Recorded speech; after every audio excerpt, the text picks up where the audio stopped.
నమస్తే, తెలుగు రాజ్యంకి స్వాగతం. నేను మిస్ సంధ్య. ఈ మధ్యకాలంలో మన దక్షిణాదిలో ఎలక్షన్స్ జరిగింది, మనం చూసాము. దాంతోపాటు పశ్చిమ బెంగాల్లో కూడా ఫస్ట్ విడత పోలింగ్ కావచ్చు. 5 రాష్ట్రాలకు సంబంధించి అయితే మనం చూసాము. ఈ 5 రాష్ట్రాల్లో కామన్గా ఒక్క పాయింట్ అయితే కనిపించింది. ఏంటంటే ఓటింగ్ శాతం పెరగడము అన్న దానికి సంబంధించి ఇప్పుడు పెద్ద ఎత్తున చర్చ జరుగుతుంది. ఎందుకంటే ఓటింగ్ శాతం పెరిగితే ప్రభుత్వ వ్యతిరేకత ఎక్కువగా ఉన్న చోట ఓటింగ్ పోలరైజేషన్ ఎక్కువ ఉంటుంది అనేసి అంటూ కొన్ని కథనాలు మనం ఎప్పటికప్పుడు చూస్తూ ఉంటాము. వాళ్లకు బలం చేకూర్చే విధంగా ప్రతిపక్షాలు వీటిని అంటే మా వైపు మొగ్గు చూపుతున్నారు అంటూ కూడా సందర్భాలు కావచ్చు. ఈవెన్ రిజల్ట్ కూడా ఆల్మోస్ట్ ఆల్ అలాంటివి చూసిన రాష్ట్రాలు చాలా ఉన్నాయి. ఈ నేపథ్యంలో అటు పశ్చిమ బెంగాల్, ఇటు తమిళనాడులో ఈ మధ్య పోలింగ్కి సంబంధించి మొదటి విడతల పశ్చిమ బెంగాల్లో 88 నుంచి 92 వరకు అన్ని రాష్ట్రాలకు సంబంధించి పోలింగ్ నమోదవడం జరిగింది. ఈ ఓటింగ్ శాతం పెరగడం వెనుక ప్రధాన కారణం ఏంటి అంటే అనేక రకాల అపోహలు కనిపిస్తున్నాయి, అనేక రకాల భిన్న వాదనలు వినిపిస్తున్నాయి. కానీ వాస్తవాలను ఎవరు తేటతెల్లం చేయట్లేదు. మనం కూడా దీనికి సంబంధించి ఒక మంచి విశ్లేషణ చేసే ప్రయత్నం చేద్దాం. అటు సీనియర్ పొలిటికల్ అనలిస్ట్ చింతా రాజశేఖర్ గారు మనతో ఉన్నారు. ఆయన మాటలోనే దీనికి సంబంధించిన పూర్తి సమాచారం తెలుసుకునే ప్రయత్నం చేద్దాం. రాజశేఖర్ సార్, నమస్తే. ఆల్మోస్ట్ ఆల్ ఎవరికి వాళ్ళు ఇది మాకు బలం అంటే మాకు బలం అంటూ భుజాలు ఎగరేసుకుంటున్నారు. బట్ ఏంటంటే అది వ్యతిరేకత కాదు, బట్ సార్కి సంబంధించి కొంత ఓటర్లలో తెలియని భయం క్రియేట్ అయిపోయి ఓటు వినియోగించుకోకపోతే ఏదో జరిగిపోతుందన్న ఒక రకమైన టెన్షన్ క్రియేట్ అయ్యింది. అందుకోసమే ఓటింగ్ శాతం పెరిగింది అని అంటున్నారు. ముందుగా ఈ ఓటింగ్ శాతం పెరగడం గురించి మీ విశ్లేషణ ఏంటి? ఓటింగ్ శాతం పెరగడం అంటే ఓటింగ్ శాతం ఎన్నికల రోజే ఇప్పుడు ఫస్ట్ ఫేజ్లో 96% అంటున్నారు. ఆ స్థాయిలో భారతదేశంలో జనాలు ఓటేస్తారా అనేది పెద్ద క్వశ్చన్ మార్క్. అవును. సో ముందు ఎక్కువ దక్షిణాది రాష్ట్రాల్లో ఓటింగ్ శాతం, అది కూడా గ్రామీణ ప్రాంతాల్లో ఎక్కువ ఉండేది. పట్టణ ప్రాంతాల్లో ఓటింగ్ శాతం 60 దాటి ఉన్న దాఖలాలు ఎప్పుడూ లేవు. సో వెస్ట్ బెంగాల్లో కూడా 70 ఆ రేంజ్లో ఉండేది. కానీ ఇప్పుడు 96% అంటే కొద్దిగా అనుమానాలు వస్తున్నాయి. ఓకే. అయితే దీనికి కొంతమంది చెప్పే కారణం ఏంటంటే ఎస్ఐఆర్ ఇంప్లిమెంట్ చేయడం వలన ఇతర రాష్ట్రాల్లో ఉన్న వాళ్ళు ఓట్లన్నీ కట్ అయిపోవడం వలన ఓటింగ్ శాతం పెరిగింది అని అంటున్నారు. ఓకే. సో నేను దాన్ని ఆమోదించడానికి సిద్ధంగా లేను. ఇతర రాష్ట్రాల్లో సెటిల్ అయిన బెంగాలీలు 20% ఉంటారా? అది ఇంపాసిబుల్. యూపీ, బీహార్ అయిన రాష్ట్రాల్లో, ఇతర రాష్ట్రాల్లోనూ 3 కోట్ల మంది ఇతర రాష్ట్రాల్లో ఉంటాం అనేది అది యూపీలో అంటే అనొచ్చు. సో పశ్చిమ బంగాల్లో 20% జనాభా ఇతర రాష్ట్రాల్లో ఉన్నారంటే అది కొద్దిగా యాక్సెప్ట్ చేయడానికి కష్టమైన పని. సో ఇక్కడ మెయిన్ ప్రాబ్లం ఏంటంటే అది కొంతవరకు కరెక్ట్ అయ్యి ఉండొచ్చు. అంటే ఓట్లు అంటే ఇతర రాష్ట్రాల్లో సెటిల్ అయిపోయిన బెంగాలీలో ఓట్లు కట్ చేయడం వలన ఓటింగ్ శాతం కొద్దిగా పెరిగి ఉండొచ్చు. మహా అయితే ఒక 5% పెరిగేయడానికి మనకి ఆస్కారం ఉంటుంది. కానీ 20% పెరగడం అనేది ఇంపాసిబుల్. మరి దీని ఎందుకు ఇలా జరుగుతుంది? ఎక్కడెక్కడ ఓటింగ్ శాతం పెరిగిందో ఏ పార్టీ లాభపడుతుంది? ఇవన్నీ మనం గత ఆంధ్రప్రదేశ్ ఎన్నికల్లో కూడా అర్ధరాత్రి 3 వరకు ఓటేశారు మన దగ్గర. అవును. సో ఇది పెద్ద రచ్చ అయింది. అర్ధరాత్రి 3 వరకు ఎలా వేస్తారని పరకాల ప్రభాకర్ గారు అన్ని జాతీయ ఛానళ్ళలో మాట్లాడుతుంటే దాన్ని తీసుకొచ్చి ఇప్పుడు బీజేపీ భయపడి ఏం చేస్తుందంటే ముందే ఎప్పుడో అర్ధరాత్రి 3కో 4 రోజుల తర్వాత పెంచే పోలింగ్ పర్సంటేజ్ ఏంటి ఇప్పుడే పెంచేసుకుంటే పోలేదా అని చెప్పేసి పెంచేశారనేది కూడా ఒక వాదన వినపడుతుంది. ఇక్కడ క్వశ్చన్ ఏంటంటే polling percentage and web cam recording ఏదైతే ఉందో వెబ్ కాస్టింగ్ మ్యాచ్ అయ్యేలాగా ఏదైనా తీసుకురావాలి. ఇక్కడ అనుమానాల నివృత్తికి ఏ రాజకీయ పార్టీ కూడా ఎలా దీన్ని అధిగమించాలి అని చెప్పట్లేదు. ఇప్పుడు ఫర్ ఎగ్జాంపుల్ పరకాల ప్రభాకర్ గారు ఉన్నారు. పరకాల ప్రభాకర్ గారు చెప్పింది ఓట్ ఫర్ డెమోక్రసీ అనే సంస్థ ఇచ్చిన డేటాకి ఆధారంగా మాట్లాడుతున్నారు ఆయన. ఓట్ ఫర్ డెమోక్రసీ గురించి ఫస్ట్ ఆంధ్రప్రదేశ్లో ఎన్నికల తర్వాత మాట్లాడింది నేను. వితిన్ 1.5 month ఆఫ్ ఎలక్షన్స్ నేను మాట్లాడాను. ఆంధ్రప్రదేశ్ ఎన్నికల అయిపోయిన తర్వాత ఆంధ్రప్రదేశ్ కూటమి ప్రభుత్వానికి వ్యతిరేకంగా మాట్లాడుతున్న వారిని అడ్డంగా నరుకుతున్న రోజుల్లో ఈ కూటమి గెలుపు అబద్ధము, ఇది మోసపూరితము అని నెల రోజుల లోపలే చింతా రాజశేఖర్ వచ్చి కెమెరాల ముందర మాట్లాడాడు. కూటమి గెలుపు అనేది మోసపూరితం అని మాట్లాడాం. ఎప్పుడు కూటమికి వ్యతిరేకంగా ఎవరైనా మాట్లాడుతుంటే వాడిని నరికేస్తున్నారు, లేకపోతే అరెస్ట్ చేస్తున్నారు, కొడుతున్నారు, దాడులు చేస్తున్న టైంలో. సో ఆ రోజునే మనం అంత ఇదిగా ఉన్నప్పుడు దాన్ని పెద్దగా అప్పుడు వైసీపీ వాళ్ళు పట్టించుకోలేదు. కానీ ఈ రోజున పరకాల ప్రభాకర్ గారు వచ్చి మాట్లాడుతుంటే పరకాల ప్రభాకర్ గారు ఏదో కొత్త విషయం కనుగొన్నట్టు మాట్లాడుతున్నారు. పరకాల ప్రభాకర్ గారు ఏం చెప్తున్నారు? వైసీపీ ఓటమి మోసపూరితం అని చెప్తున్నారు. వైసీపీ ఓటమి మోసపూరితమని ఎన్నికలైన నెల రోజుల తర్వాత చెప్పాను, దానికి పరిష్కారం ఏంటో చెప్పట్లేదు. మళ్ళీ పరకాల ప్రభాకర్ గారు 24లో ఓడిపోయారు, 29లో అది జరగకుండా ఏం చేయాలి? దాని దగ్గర సమాధానం లేదు.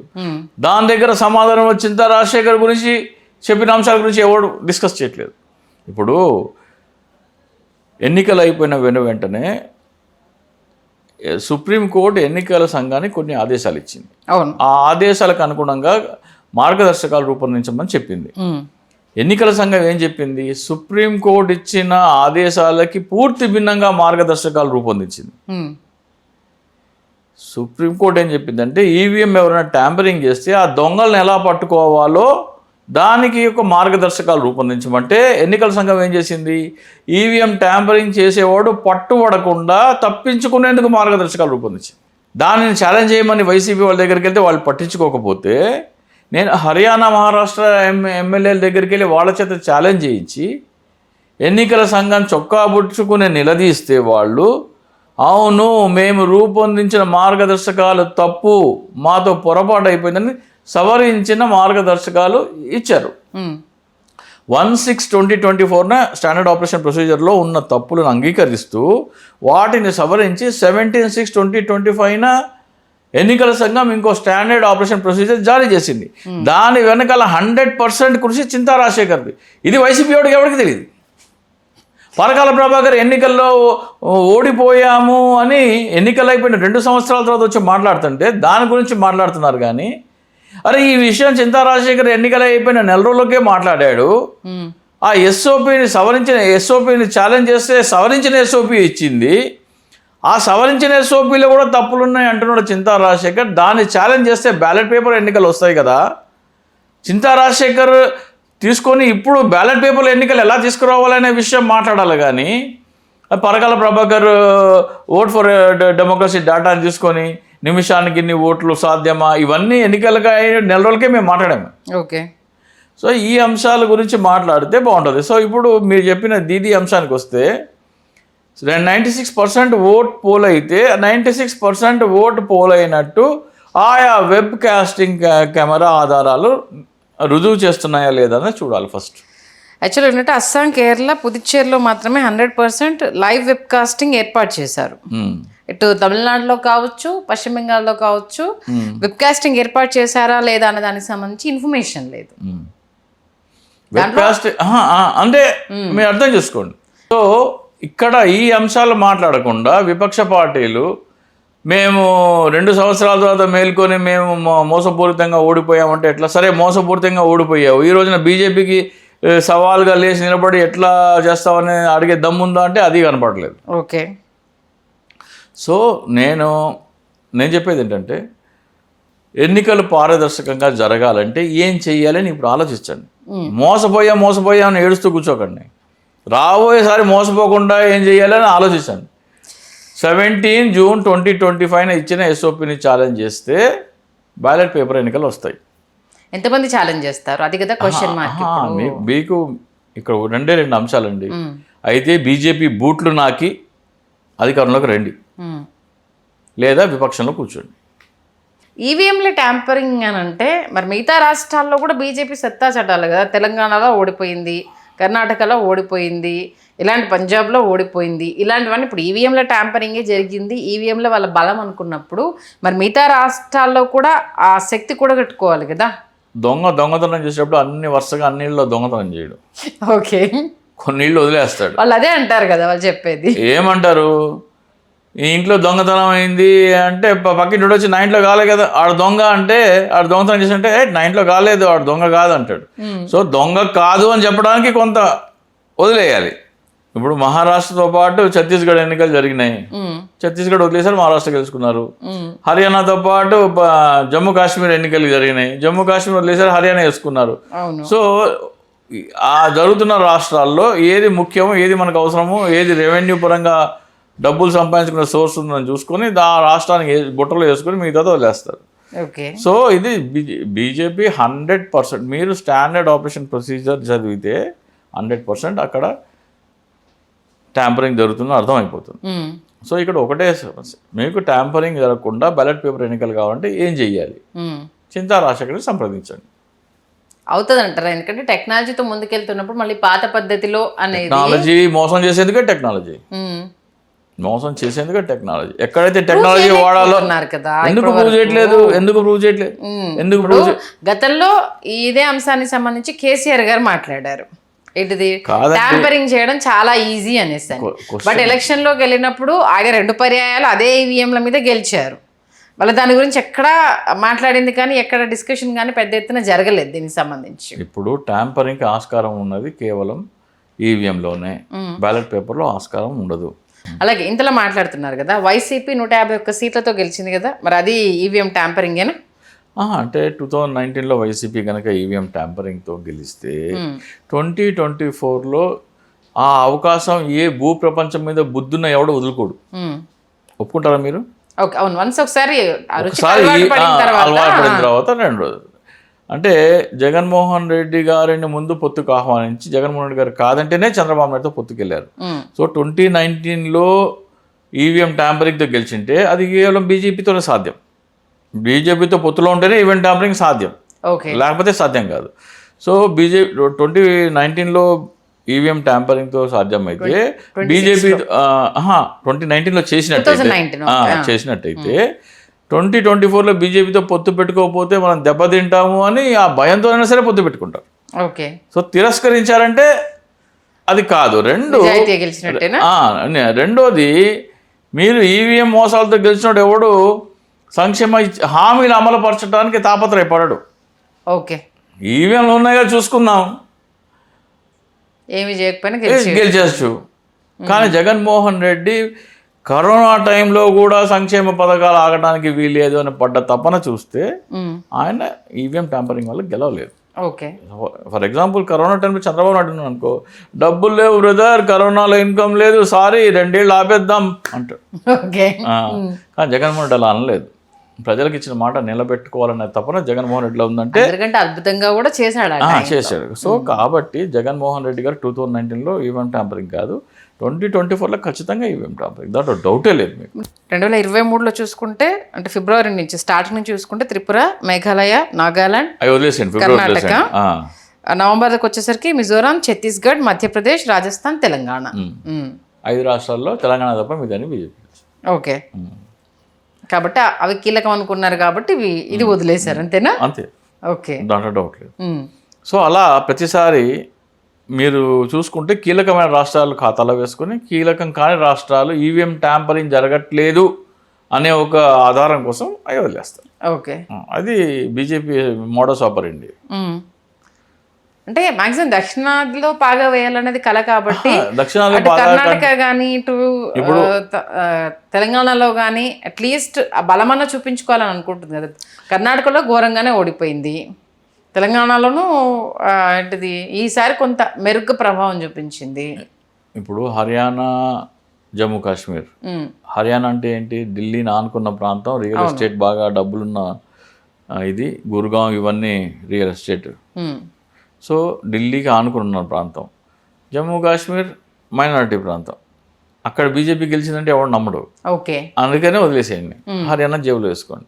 ఛత్తీస్గఢ్, మహారాష్ట్ర దేశంలోనే రిచెస్ట్ స్టేట్.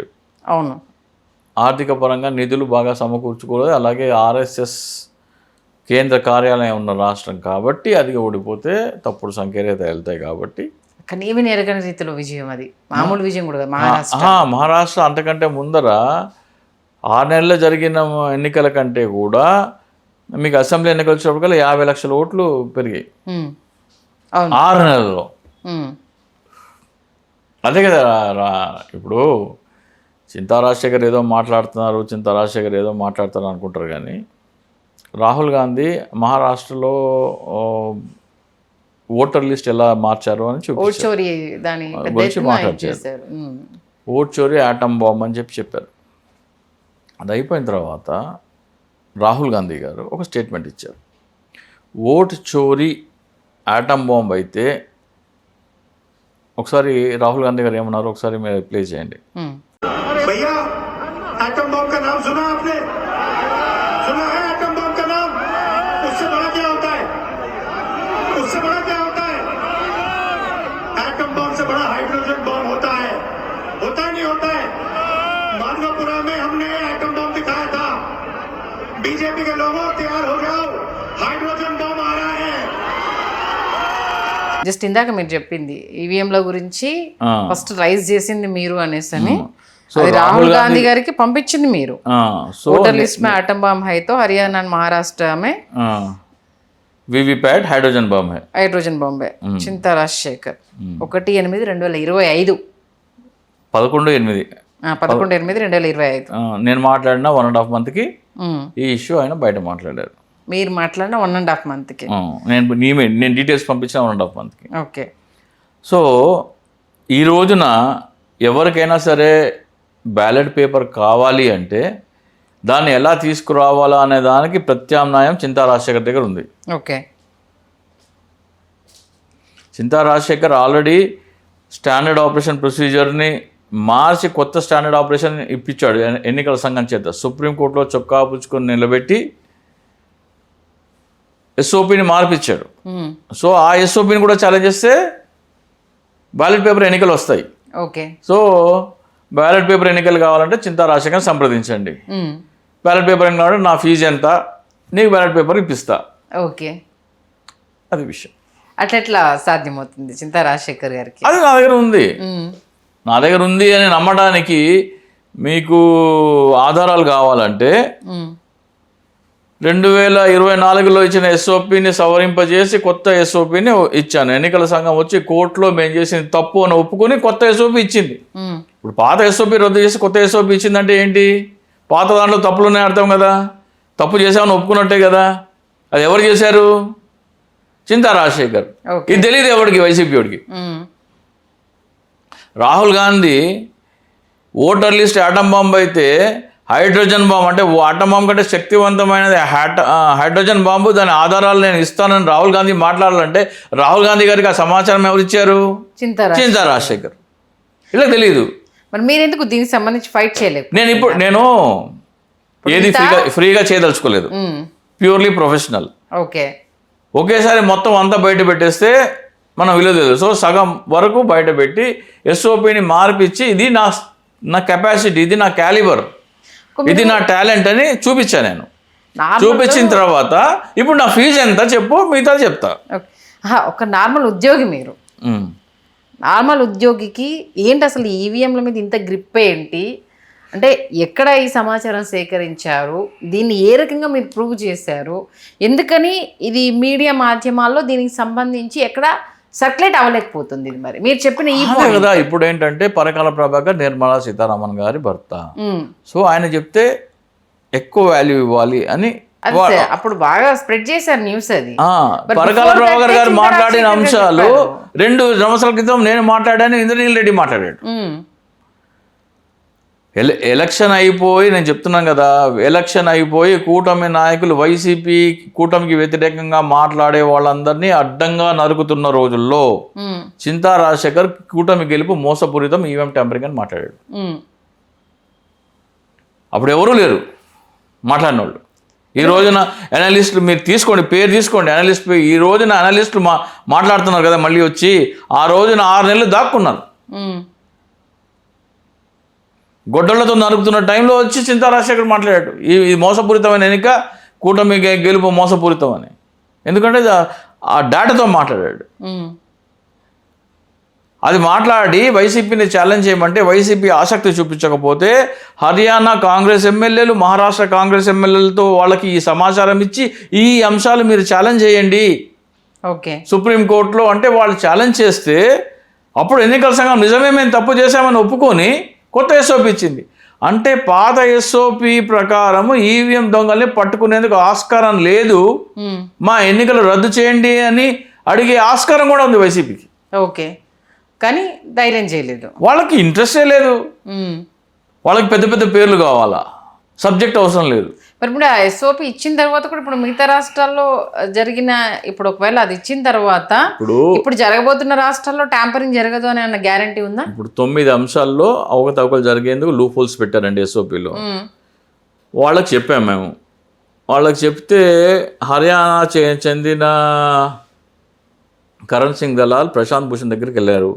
ప్రశాంత్ భూషణ్ దగ్గరికి వెళ్ళి దీంట్లో కంటెంప్ట్ ఆఫ్ కోర్ట్ ఉంది అంటే కంటెంప్ట్ ఆఫ్ కోర్ట్ ఎక్కడుంది అని అంటే 45 minutes మాట్లాడారు నాతో. మాట్లాడిన తర్వాత నేను చెప్పిన దానికి కన్విన్స్ అయ్యి నువ్వు లా ఎక్కడ చదివావు అన్నాడు. నేను లా చదవనే లేదన్నా. ఆశ్చర్యపోయాడు ఆయన. అయిపోయిన తర్వాత ఆ అంశాల మీద ఛాలెంజ్ చేశారు. ఛాలెంజ్ చేస్తే బీజేపీ లేదా ఎన్నికల సంఘం తెలివిగా ఏం చేసింది, నిజమే మేము చేసింది పొరపాటు, మేము పొరపాట్లన్నీ సవరించి కొత్త ఎస్ఓపి ఇస్తామని సుప్రీంకోర్టులో కొత్త ఎస్ఓపి ఇచ్చి కొత్త ఎస్ఓపి ఇస్తుంది కదా అని సరే అని వీళ్ళు ఒప్పుకున్నారు. కానీ 9 అంశాలలో 5 బలహీనమైన అంశాలు సవరించి ట్యాంపరింగ్ ఆస్కారం ఉన్న 4 అంశాలు అట్లాగే ఉంచి ఎస్ఓపి ఇచ్చింది. అది వీళ్ళకి తెలియదు. సో దాన్ని మళ్ళీ ఛాలెంజ్ చేయాలి. దాన్ని మళ్ళీ ఛాలెంజ్ చేస్తే ఎన్నికల సంఘం వచ్చి సాష్టాంగ నమస్కారం పెట్టి బాబు మీ ఈవీఎంలకు దండము, బ్యాలెట్ పేపర్ ఎన్నికలు చేసుకోండి అంటారు. దాన్ని ఛాలెంజ్ చేయాలి. అంటే వాళ్ళను ఇరకాట్లంలో పెడితే తప్పితే మీరు మోసం చేస్తున్నారని ఆధారాలు అవి. ఎన్నికల సంఘం మోసం చేసే వారికి లూప్ హోల్స్ పెట్టింది ఈ ఎస్ఓపిలో అనేందుకు రుజువు అవుతుంది అది. కాబట్టి దాన్ని ఛాలెంజ్ చేస్తే ఎన్నికల సంఘం పట్టబయలైపోతుంది. దాన్ని ఎలా ఛాలెంజ్ చేయాలో ఇంతకుముందు ఫ్రీ సర్వీస్, ఇప్పుడు మాత్రం ఛార్జ్ చేస్తారు, భారీగా ఛార్జ్ చేస్తారు, కోట్లలోనే ఉంటుంది. ఖచ్చితంగా మాత్రం రిజల్ట్ ఉంటుంది. బ్యాలెట్ పేపర్ ఎన్నికలు కావాలంటే 100% రిజల్ట్. అలాగే ఈవీఎం పర్సంటేజ్ మ్యానిపులేషన్ ఆగాలంటే దానికి కూడా ఇది ఉంది. ప్రజాక్షేత్రంలో అది జనాలకు తెలియజెప్పాలి అనుకున్నప్పుడు మరి ఇలా ఛార్జ్ చేస్తేనే నేను దీనికి సొల్యూషన్ చెప్తాను అనడం కరెక్ట్ అంటారా? మరి ఇప్పుడు లాయర్ ఉన్నారు, కోర్టులో వాదించే లాయర్ ఉన్నారు, ఫీజు తీసుకుని చెప్తారు. అవును. ప్రశాంత్ భూషణ్ పొలిటికల్ కన్సల్టెంట్ ఉన్నాడు, ప్రశాంత్ కిషోర్, ఫీజు తీసుకుని చేస్తారు. రాబిన్ శర్మ ఎవరో ఉన్నారు, ఫీజు తీసుకునే చేస్తారు. ఐప్యాక్ వాళ్ళు ఉన్నారు, ఫీజు తీసుకునే చేస్తారు. నేనైనా అంతే. అంటే వాళ్ళ స్వలాభం కోసం వాళ్ళు పనిచేస్తున్నారు. స్వలాభం కోసం కాదు, ప్రొఫెషన్ అది. అంటే వాళ్ళ ఐడెంటిటీ కోసము రేపు దీని నుంచి వచ్చే అమౌంట్ మీద వాళ్ళు బ్రతకాలనుకుంటున్నారు కాబట్టి అది. బట్ చింతా రాజశేఖర్ అది కాదు కదా. ఇప్పటి నుంచి చింతా రాజశేఖర్ అదే కమర్షియల్, పక్కా కమర్షియల్ అంతే అంటారు. డౌట్లేదు. ఇక్కడ వాళ్ళు పట్టించుకోలేదు కాబట్టి ఇప్పుడు పట్టించుకోలేదు కాదు. మనకు ఒక ప్యాషన్ ఉంది. ఈ పొలిటికల్ అనలిస్ట్ అవ్వాలని కంటే కూడా పొలిటికల్ స్ట్రాటజీస్ అయితే బాగుంటుందని ఒక కోరిక ఉంది. మన దగ్గర ఉన్నాయి, ఈ ఆలోచనలు ఉన్నాయి, టాలెంట్ ఉంది. దాని మీద ప్రొఫెషన్గా ఎంచుకుందాం, ఏముంది, తప్పేముంది. చూద్దాం మరి మీ ఆఫర్కి ఎంతమంది రియాక్ట్ అవుతారనేది. బ్యాలెట్ పేపర్లో మీరు గెలవాలి, మీ శక్తి తెలియాలంటే బ్యాలెట్ పేపర్ అయితేనే అది సాధ్యం అవుతుంది అన్న దానికి మరి ఎంతమంది అట్రాక్ట్ అవుతారు. ఆంధ్రప్రదేశ్ ఉందండి, ఇక్కడ దాకా ఒక ఆంధ్రప్రదేశ్లో ఉంది. నువ్వు ఎన్నికలు గెలవాలంటే బీజేపీతో తొత్తుగా ఉండు, లేకపోతే గెలవలేవు. మొన్న డీలిమిటేషన్ బిల్లో జగన్మోహన్ రెడ్డి గారు, చంద్రబాబు నాయుడు గారు ఇద్దరు సపోర్ట్ చేశారు. ఎందుకని?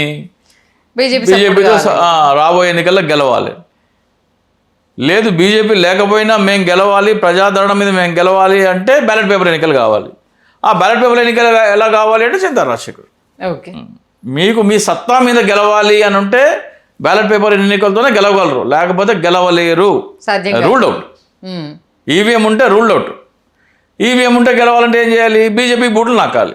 బీజేపీ బూట్లు నాకైనా సరే మేము అధికారంలోకి వద్దాం అనుకుని సిద్ధపడితే దట్ ఈస్ ఓకే. లేదు ప్రజలు మాకు వేసే ఓట్ల మీద మేము గెలుద్దాం అనుకుంటే బ్యాలెట్ పేపర్ ఎన్నికలు తెచ్చుకోండి. బ్యాలెట్ పేపర్ ఎన్నికలు ఎలా కావాలంటే చింతా రాష్ట్రంగా సంప్రదించారు. మరి దీనికి సంబంధించి మీ మీద కేసులు అయితే ఎందుకు వేస్తారు? ఏం ప్రూఫ్ ఉందని ఇలా ఎస్ఓపి సవరించావు, అదే ప్రూఫ్. ఎన్నికల సంఘము 1/6/2024 ఇచ్చిన ఎస్ఓపి సవరించి 17/4/2025 ఇంకో ఎస్ఓపి ఇచ్చింది. అంటే దాంట్లో తప్పులు ఉన్నాయని ఒప్పుకుంది, అదే ప్రూఫ్. ఎన్నికల సంఘం ఇచ్చిన ఒక ఎస్ఓపి మార్చి ఇంకో ఎస్ఓపి సుప్రీంకోర్టులో మార్చి తప్పు ఒప్పుకుని ఇచ్చిందంటే అదే ప్రూఫ్. ఇంకేం కావాలి ప్రూఫ్? కాబట్టి ఎంత దూరం వెళ్ళినా నిలబడడానికి రెడీగా ఉన్నారు. వాళ్ళకి నేను ఐడియాలు ఇస్తాను, దాన్ని అమలు చేసుకుని వస్తుంది. మీకు ఆకలిస్తుంది, బిర్యానీ ఉంది నా దగ్గర, డబ్బులు ఇస్తే బిర్యానీ ఇస్తాను, ఆకలితో ఎండుతానంటే ఎండండి. చూద్దాం మరి మీరు చెప్పేదానికి ఎంతమంది కనెక్ట్ అవుతారు, ఎంతమంది రియాక్ట్ అవుతారు అనేది మంచి విశ్లేషణ ఇచ్చారు. ధన్యవాదాలు రాజశేఖర్ గారు.